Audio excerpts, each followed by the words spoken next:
We've got to hit the other spot, too.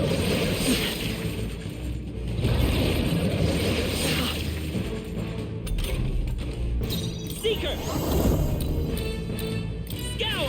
You hit their weakness. I'm Seeker! Wind! Alright.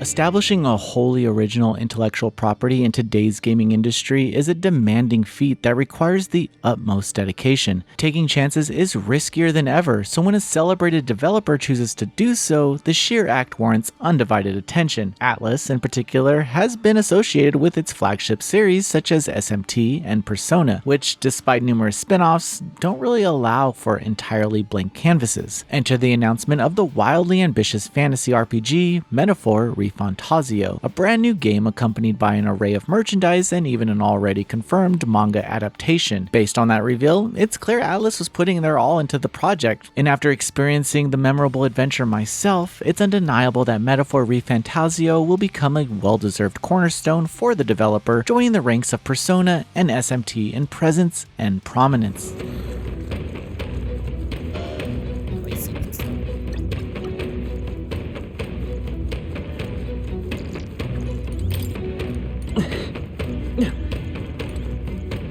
Looks like we managed to rid ourselves of them.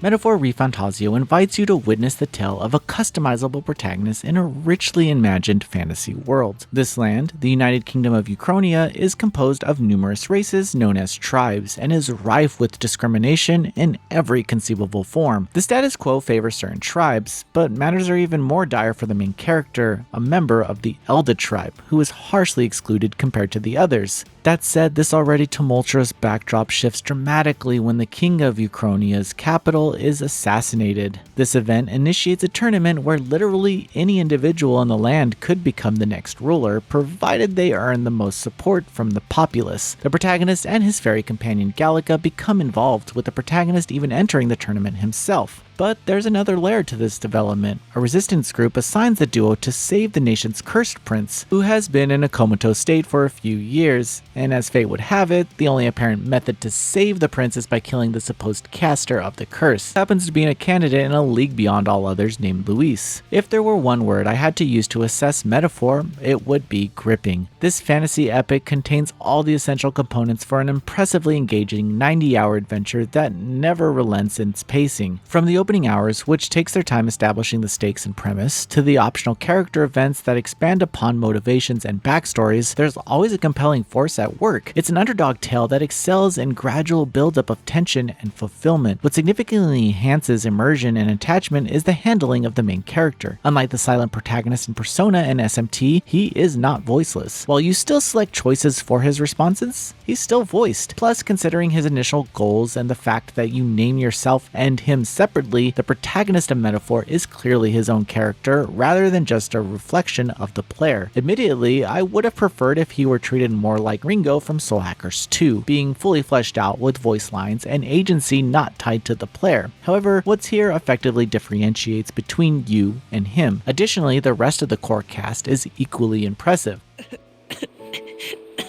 You okay?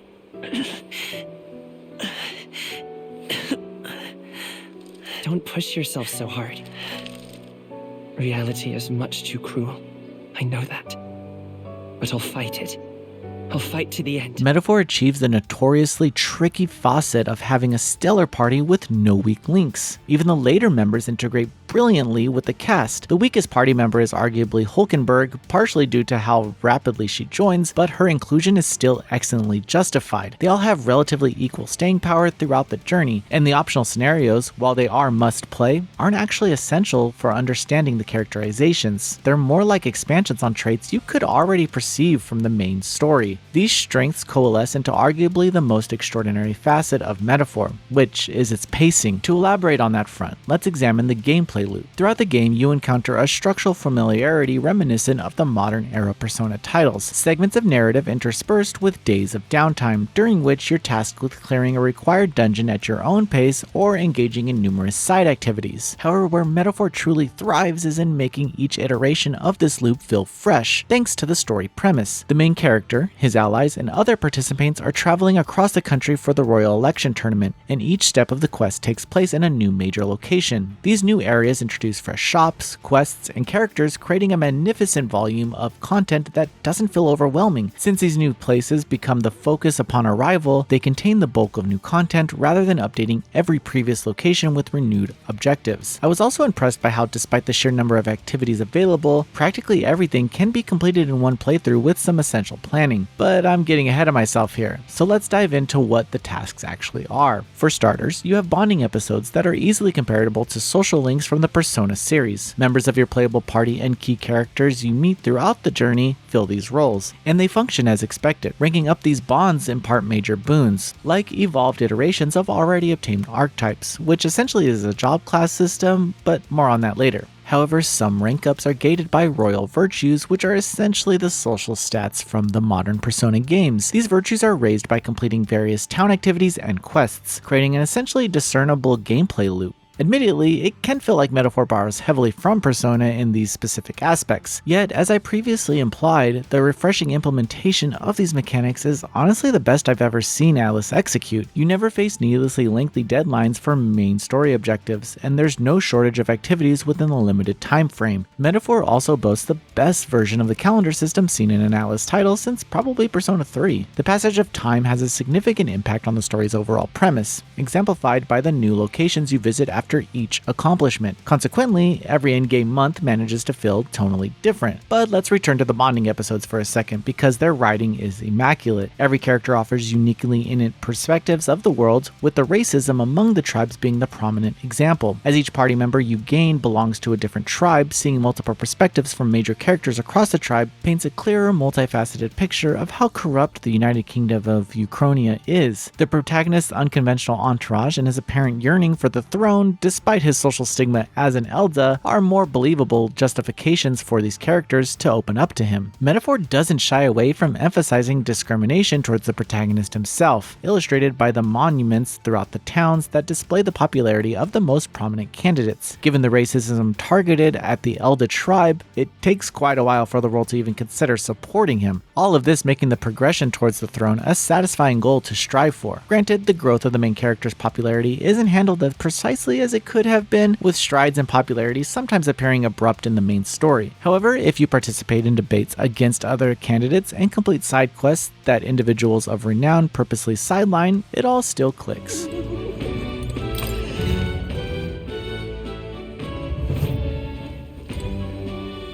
I knew it! The goods are cheap today.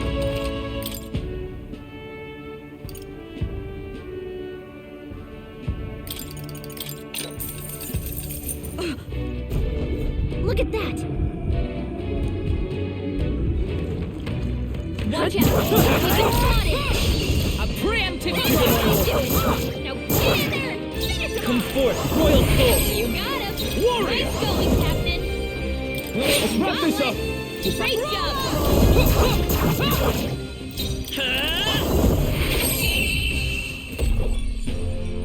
Smooth finish! Great work, everyone!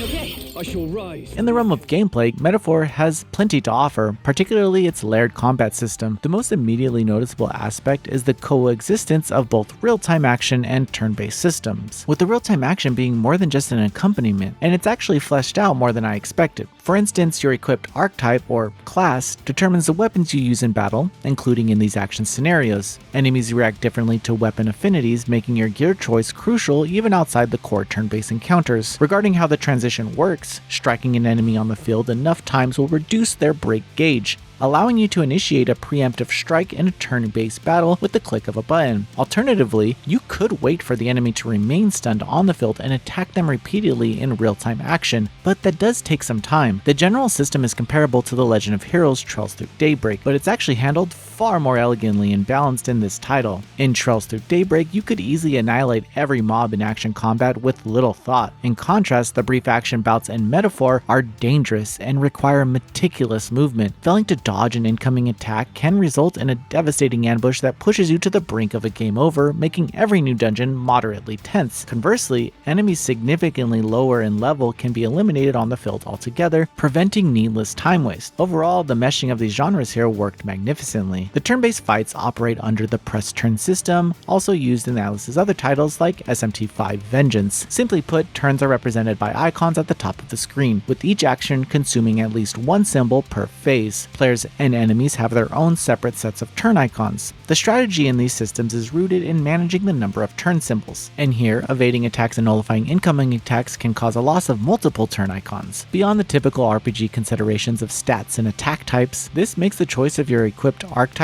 paramount, especially since they can't be swapped mid-battle. It's a high-risk, high-reward concept executed brilliantly, instilling a thrilling balance of chance and strategy where decision-making is key. Speaking of which, let's dive into the archetypes now. Essentially, this is a class system and the crux of combat. For the most part, each party member has access to every archetype, which are obtained throughout the story or from character bonding episodes. When performing skills in turn-based battles, characters transform into what their archetypes represent, granting a slew of skills corresponding to that build. For example, you have a Tree Mage archetype specializing in different magical aptitudes and a Merchant archetype that deals almighty damage at the expense of currency. The sheer variety of archetypes is exceptional, and the inability to switch classes mid-combat prevents them from becoming overwhelming. Similarly, you can retry any turn-based encounter at any time, except when playing in the New Game Plus mode, Regicide difficulty. Regardless, there's a sense of finality and commitment when entering combat, and that's where the true difficulty lies. Pointless to resist. Count Louis, are you prepared? All right, let's keep this up. Two remaining. We're all counting on you. Please. The audacity. Vader's power. Flare. You hit their weakness. I shall vanquish That's evil. your opening, Captain. Passion strike, die hard. Observe the enemy.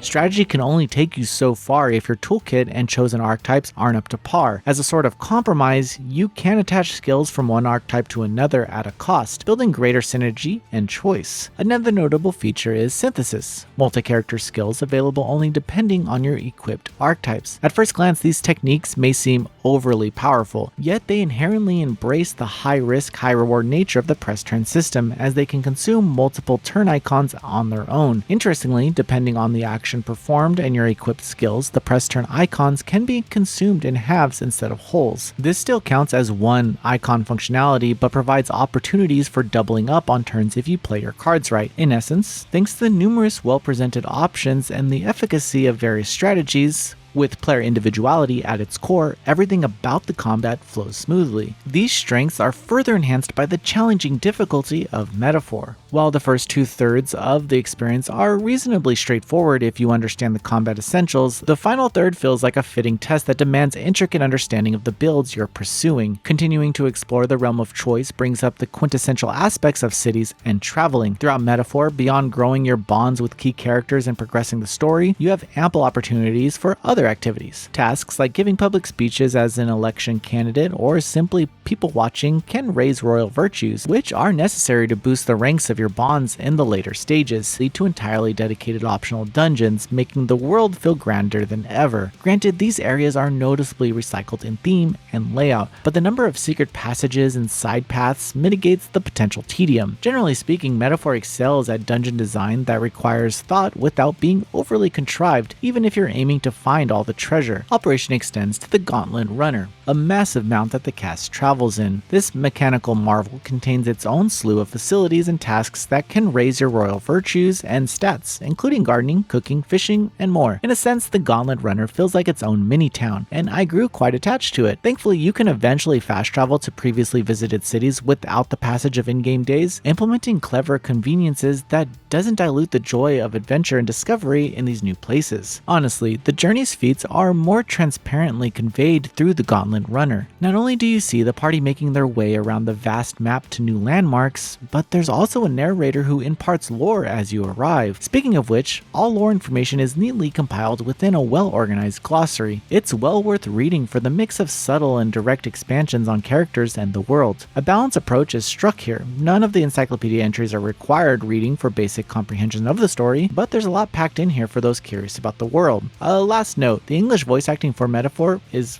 phenomenal, with every casting choice excelling in distinction and tone. Additionally, the soundtrack is easily Shoji Meguro's best work in quite some time, further bolstering the distinctiveness of this new Atlas property with Esperanto chanting, particularly notable in the endlessly catchy battle theme. Regarding performance, there were a couple frame drops during loading screen transitions, but these are very minor. In just about every way, Metaphor ReFantazio checks all the boxes for a masterful fantasy JRPG epic. Between the addictive gameplay design, endless strategic combat, and gripping narrative propelled by a compelling cast, this is an undeniable must-play that's guaranteed to be Atlas's next big hit. Noisy Pixel is giving Metaphor ReFantazio a 10 out of 10. Thanks for watching. This video is brought to you by our supporters on Patreon. Noisy Pixel is run by a group of gamers providing independent gaming coverage through news, reviews, previews, and more. Check out our Patreon to help support our continued growth, and subscribe to keep up with all our future content.